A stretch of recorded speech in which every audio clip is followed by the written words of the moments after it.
मैत्रिणीच्या घरी 1.5 दिवसाचा गणपती असतो म्हणून मी तयार झाले आणि तिच्या घरी जायला निघाले. हे आहे मैत्रिणीचं घर. इथेच ती राहते. आता आपण जाऊन पाहूया तिचा बाप्पा कसा आहे ते. बाप्पाचं दर्शन घ्यायला. दरवाजातून पाहिलं समोरच तिची मुलगी आरशात बघून मेकअप करत होती. मला पाहून ती लाजली.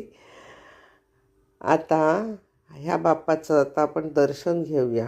बाप्पाचं दर्शन झालं आणि तिच्याकडे आलेले पाहुणे गोळा झाले होते, तर त्यांच्यासमोर मी आमच्या मैत्रीच्या काही किस्से गमती-जमती सांगितल्या. त्यानंतर तिच्या 2 नंदा आहेत.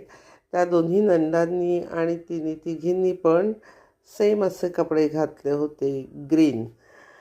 आणि त्या नंदा अतिशय हौशी आहेत. त्यामुळे नंदा आणि तिचे मिस्टर सगळेजण तिथे म्युझिक लावून डान्स करत होते. इतका सुंदर असा हा